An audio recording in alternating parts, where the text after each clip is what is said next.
kayak gitu marah sih? Gak usah pegang-pegang deh, Mas. Kan mumpung sepi. Mas, Hah? saya tuh punya suami, Mas. Aku mau kamu ngabisin si Santos.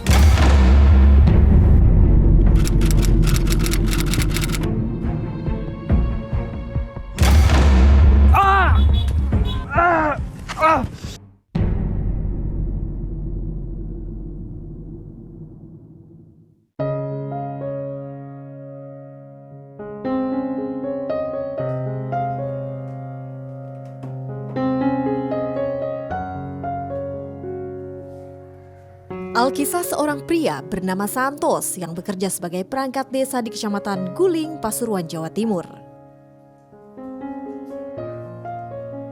Assalamualaikum, Pak. Waalaikumsalam. Ibu, silakan duduk, Bu. Iya, Pak. Ada yang bisa saya bantu, Ibu? Jadi gini, Pak. Anak saya kan baru masuk sekolah.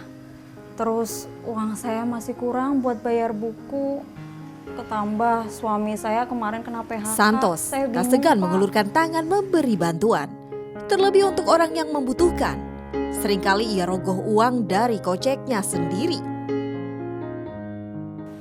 Assalamualaikum Pak Santos. Waalaikumsalam warahmatullahi wabarakatuh, Pak RT. Gimana kabarnya Pak Santos? Alhamdulillah sehat, Pak RT. Gimana, Pak RT? Ini saya mau ngajuin proposal perbaikan jalan. Jiwa sosial melekat Ya, pada mohon diri tadi Santos. lanjutkan Ia ke sangat peduli Pak terhadap Santos. lingkungan di Oke, desa baik, tempatnya Pak RT, bekerja saya dan terima tinggal. proposal dari Pak RT. Nanti saya pelajari dulu ya, Pak. Iya. Nanti kalau sudah di ACC sama kepala desa, saya kabari Pak RT secepatnya. Ya, siap, Mudah-mudahan Pak Santos. cepat di ACC sama kepala Amin, desa ya, Pak. amin. Ya. Pak Kalau RT. begitu saya pamit dulu Pak Santos. Siap, Pak RT. Nah, karena ada kegiatan Oke, lagi. siap-siap. Terima kasih Hati-hati di banyak. jalan, Pak RT ya. Iya, terima kasih.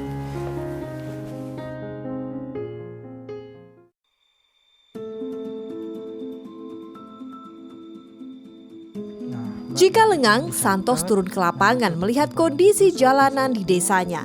Tindakannya selalu mendapat pujian dari warga. Si Santos saudara kamu ya? Wis cocok jadi perangkat desa. Hebat. Cocok gimana? Semua orang bisa toh jadi perangkat desa. Itu masalah kecil loh. Namun ada saja warga yang tak suka kepadanya. Bahkan sinis terhadap Santos. Santos pernah ngeluarin uangnya sendiri buat bantu warga. Hebat Santos. Alah, baru segitu aja sudah kamu bilang hebat. Ini jangan-jangan nih ya, uang yang buat bantu warga itu hasil korupsi. Kamu jangan sembarangan. Seharusnya kamu bangga punya saudara kayak Santos. Edo yang tidak suka dengan pujian warga kepada Santos akhirnya memilih pergi. Ngambek. Dok, Dok.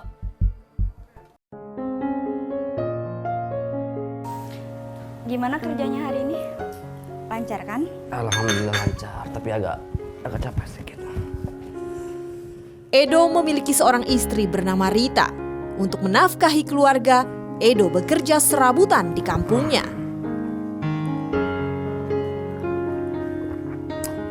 Di tengah perbincangan, Rita sang istri menyampaikan hal yang mengejutkan Edo. Rita mengaku telah diganggu dan digoda oleh Santos. Iya, Mas Santos, ada apa ya? Mau cari Mas Edo. Kebetulan Mas Edonya lagi nggak di rumah, Mas. Nah, kebetulan nih Mas Edo nggak di rumah. Apaan sih, Mas? Nggak usah pegang-pegang deh, Mas. Mas kayak gitu marah Mas, sih. nggak usah pegang-pegang deh, Mas. Awas ya, Mas. Kamu saya bilangin sama Mas Edo. Rit,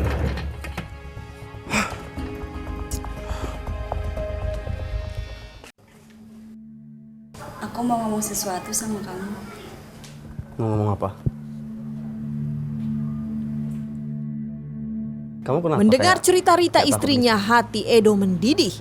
Maka makin menggumpalah sakit hati Edo pada Santos. Amarah terpancar dari sorot mata Edo, Mas Santos seperti mencari cara untuk membalas pernah perlakuan gangguin aku dan Santos godain aku, pada Mas. istrinya. Apa? Santos godain kamu? Kurang ajar si Santos. Harus dikasih pelajaran itu orang. Tapi aku takut, Mas. Kamu nggak usah takut. Kamu nggak usah mikirin apa-apa. Ini urusan aku sama Santos. Oke?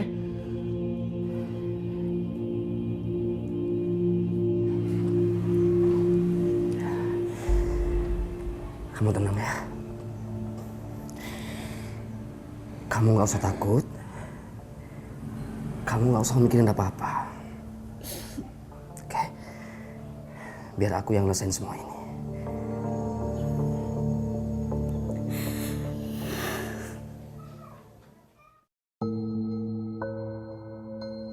Suatu malam, Edo yang sudah tersulut api amarah mengajak sejumlah warga ke rumah Santos.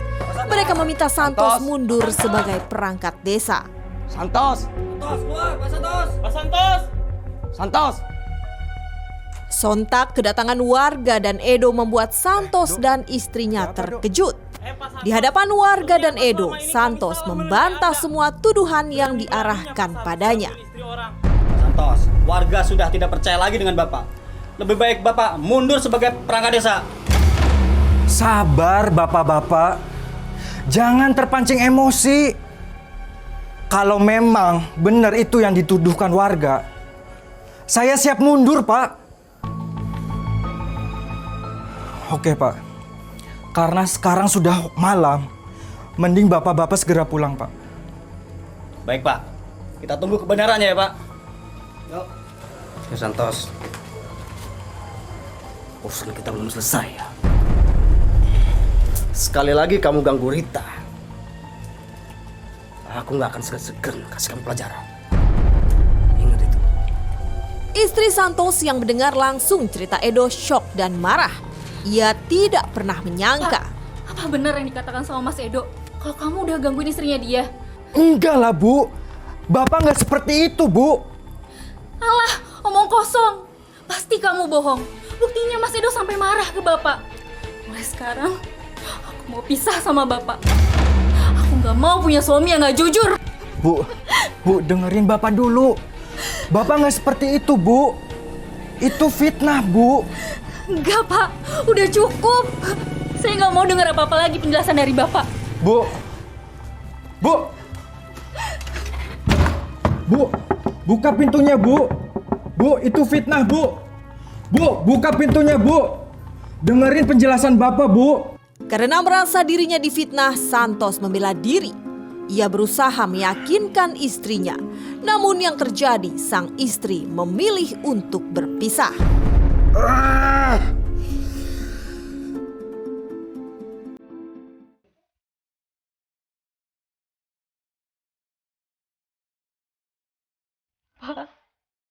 Maafin Ibu ya. Ibu udah gak bisa nahan sabar lagi.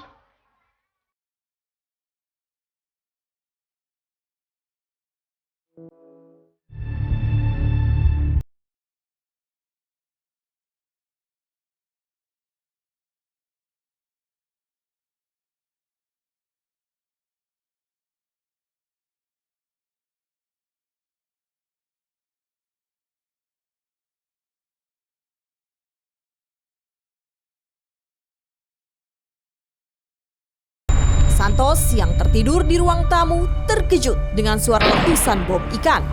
Ia pun membuka pintu, namun tidak menemukan siapa yang telah berbuat. Woi! Wah, ada yang neror saya pakai bom ikan. Santos terus menerima ancaman. Apa yang akan terjadi dengan Santos? Ikuti kelanjutan ceritanya. Tetaplah di Waspada selepas jeda. Aku mau minta tolong sama kamu. Mas mau minta tolong apa ya? Aku mau kamu ngabisin si Santos.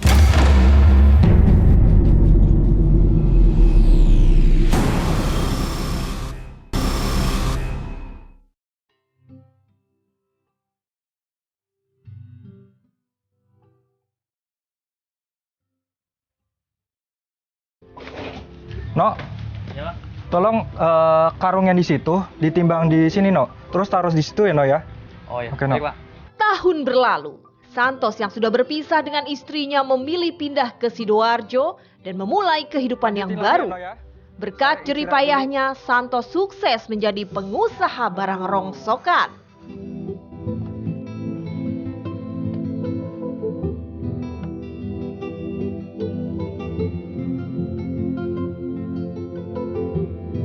Sukses sebagai pengusaha, Santos juga memiliki istri baru, Wina namanya.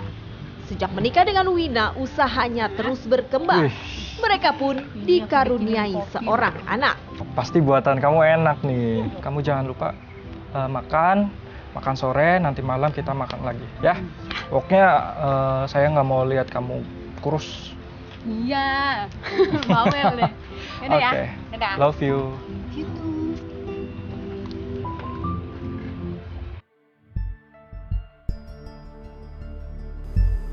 Beberapa tahun Edo tidak mengetahui kabar Santos. Suatu hari cerita sukses Santos sebagai pengusaha rongsokan sampai juga di Edo. telinganya. Dari mana kamu? Habis dari rumahnya Mas Era. Dia kan kemarin sakit. Dok. Saudara kamu itu si Santos sekarang udah sukses di Sidoarjo. Masa, Wo? Kamu tahu dari mana? Saya pikir dia udah nggak kerja lagi setelah pisah sama istrinya. Beneran, Dok. Tadi kata Mas Ega gitu. Dia kan sahabatan udah lama. Sahabatan dari zaman sekolah dulu. Katanya nih, usaha bisnis rongsokan itu udah maju dan punya anak buah. Rongsokan. Aku pikir bisnis apaan? Rongsokan kok dibanggain. Ya udahlah. Aku pamit dulu ya. Mendengar cerita kesuksesan Santos, Edo terngiang kembali ingatan kelam beberapa tahun yang lalu. Lalu terpikirlah siasat agar dendam lawas Edo menjadi tuntas. Raja Santos. Makin sukses aja dia. Padahal dulu dia pernah goda istri saya. Awas kamu Santos.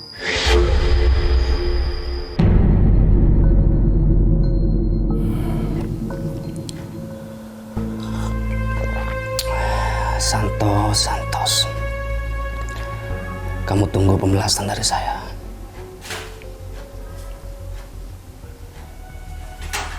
Assalamualaikum, Mas. Waalaikumsalam, Nok. Gimana, Mas, kabarnya? Sehat. Ngomong-ngomong, ada apa nih manggil saya ke sini, Mas?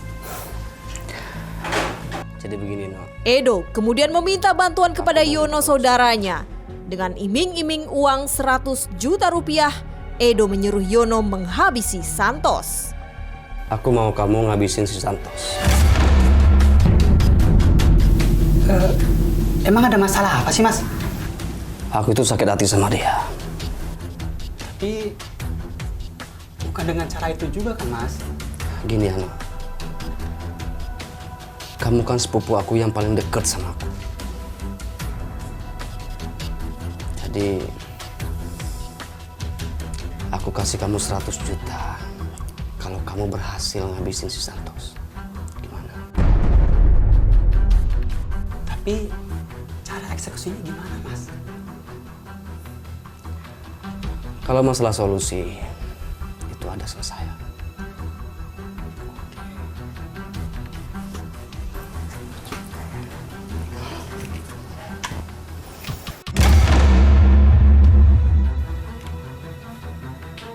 Kamu tahu ini kan?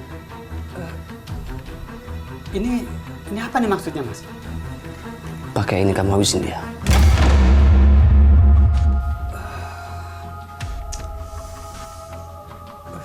Aduh, gimana ya? Saya tunggu kabar baik dari kamu ya.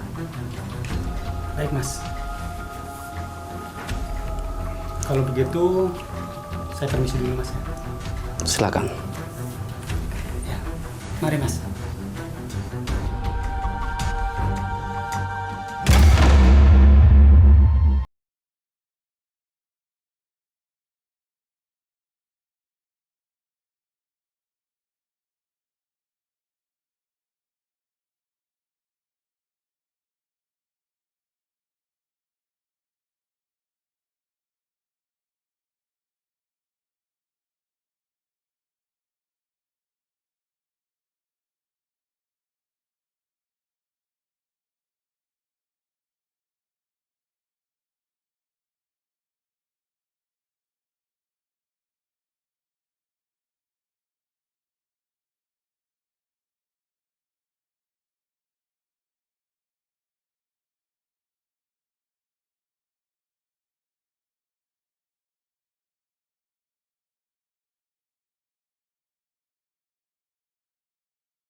Bu, Ibu.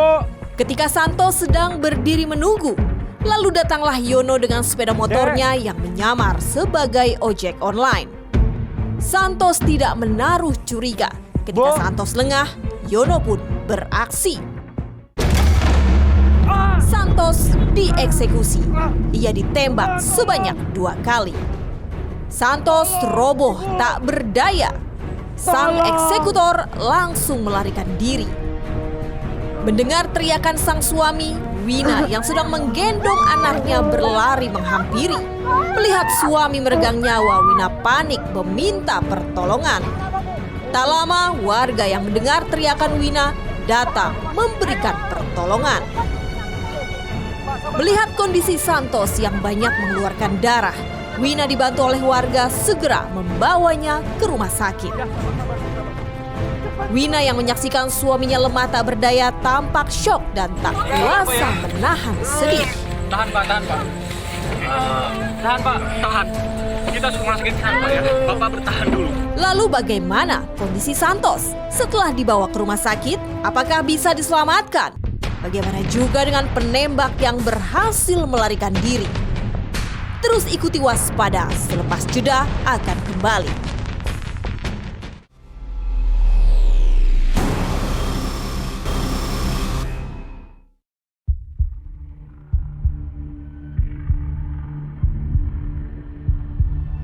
Rupanya pelaku penembakan mudah untuk ditemukan. Tak butuh waktu lama bagi polisi mencari keberadaan Yono si pelaku eksekusi. Karena dari sehari yang lalu kita pantau. Oke. Dan itu motornya, Dan. Oke, kalau gitu kita sergap dia di dalam. Ayo. Berbekal informasi dan keterangan saksi, 1 hari usai kejadian polisi menangkap Yono yang sedang bersembunyi di sebuah rumah di Sampang, Madura. Benar. Kita lupa. Jangan bergerak. Berdiri kamu. Bangun tadi, Pak. Bangun kamu. Diam. Petugas Hendra, tolong cari barang buktinya. Siap, Dan. Pak, tolong lepasin saya, Pak. Siap, Dan. Oke, cari yang lain. Siap, Dan. Pak, Diam kamu. saya, Pak. Saya nggak bersalah, Pak. Saya cuma surat edo, Pak. Diam kamu. Nanti semua dijelaskan di kantor. Pak, tolong lepasin saya, Pak. Saya nggak bersalah, Pak. Oke, baik. Berdiri kamu. Pak. Berdiri. Saya, Pak. Berdiri kamu. Jangan banyak bicara. Ikut kamu. Jalan. Jalan kamu. Tolong lepasin saya, Pak. Jalan. Diam Pak, kamu. saya nggak bersalah, Pak. Diam kamu. Saya cuma disuruh mati aja, Pak. Diam kamu. Semua akan diselesaikan di kantor. Ikut kamu. Ayo, jalan. Ikut. Seorang juragan rongsokan bernama Sabar, warga Pasuruan, Jawa Timur, Senin malam 27 Juni 2022 lalu ditembak orang ketika akan makan bersama anak dan istrinya. Sabar yang mengalami luka tembak di bagian dada dan leher akhirnya meninggal dunia setelah sempat dirawat selama 2 hari di RSUD Sidoarjo.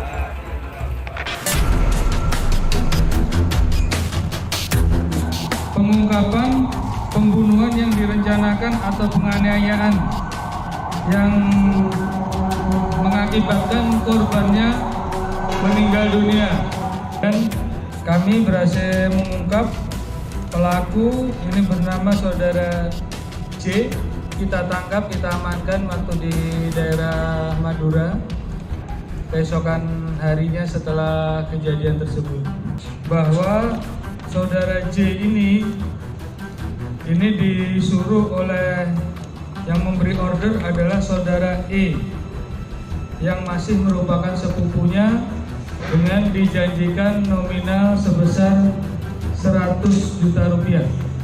Tetapi nominal ini belum sempat diterimakan. Saudara ini sudah terlebih dahulu kita amankan.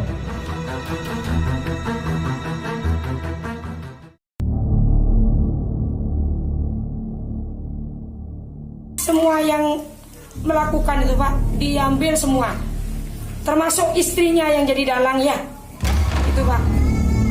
Kalau tidak ada panas-panasan dari istrinya, suaminya itu udah mungkin bunuh suami saya kayak gini. Soalnya sudah 6 tahun tuh kejadiannya, Pak. Jadi intinya minta dihukum seberat-beratnya. Seberat-beratnya sampai mati. biar merasakan seperti yang suami saya.